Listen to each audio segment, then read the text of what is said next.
Saudara yang saya kasih di dalam Tuhan Yesus Kristus, sebelum kita membaca dan merenungkan firman Tuhan, mari terlebih dahulu kita satukan hati kita di dalam doa.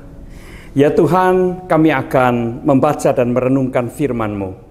Kami memohon pertolongan dan pimpinan dari Tuhan sendiri, supaya kami dimampukan untuk mengerti apa yang Tuhan kehendaki dan Tuhan firmankan, dan sekaligus juga dengan pertolongan Roh Tuhan, kami dimampukan untuk melakukan setiap firman itu dalam kehidupan kami. Di dalam nama Tuhan Yesus kami berdoa. Amin.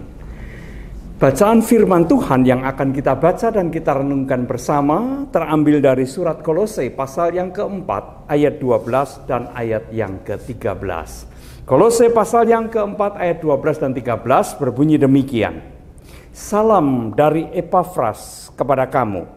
Ia seorang dari antara kamu, hamba Kristus Yesus, yang selalu bergumul dalam doanya untuk kamu, supaya kamu berdiri teguh sebagai orang-orang yang dewasa dan berkeyakinan penuh dalam segala hal yang dikehendaki Allah. Sebab aku dapat bersaksi tentang dia, bahwa ia sangat bersusah payah untuk kamu dan untuk mereka yang di Laodikia dan Hierapolis. Demikianlah firman Tuhan.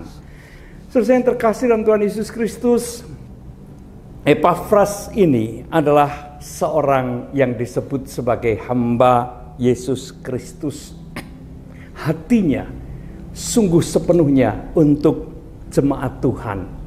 Itu sebabnya kesusahan yang dialami oleh jemaat menjadi kesusahan bagi dirinya juga. Apa yang ditanggung oleh jemaat itu pula yang dirasakan oleh Epafras. Oleh karena itulah ia dikatakan bergumul, sangat bersusah hati, ya, sangat menderita. Artinya ia selalu membawa jemaat itu di dalam doanya.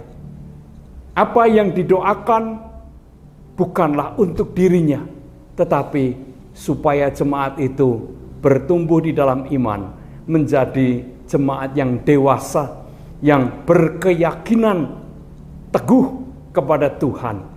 Nah, saudara yang terkasih di dalam Tuhan Yesus Kristus, itulah hati seorang hamba.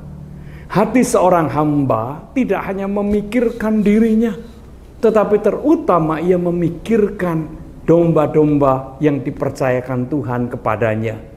Dan oleh karena itulah ia bergumul di dalam doa, ia berdoa dengan penuh kesungguhan agar supaya jemaat itu tidak undur dari hadapan Tuhan, melainkan semakin hari semakin teguh beriman kepada Tuhan, semakin percaya dan terus bersandar kepada Tuhan di dalam segala keadaan.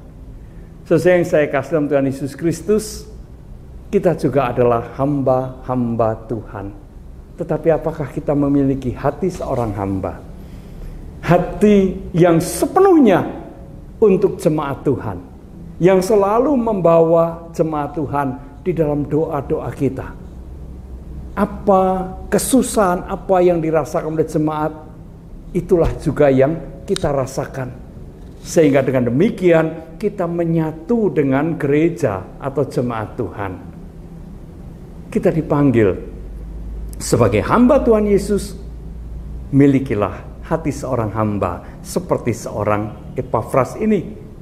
Supaya dengan demikian kita juga menghayati keberadaan jemaat Tuhan, pergumulan jemaat Tuhan, perjuangan jemaat Tuhan, dan kita tidak pernah menjauh dari jemaat Tuhan.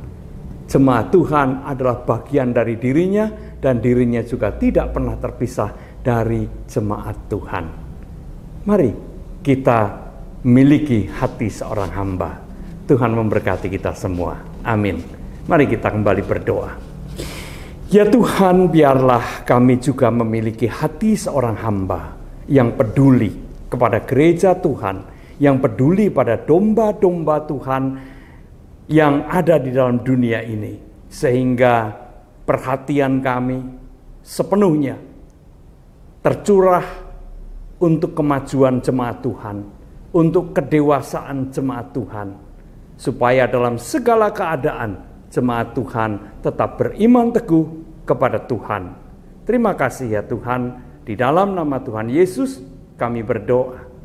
Amin.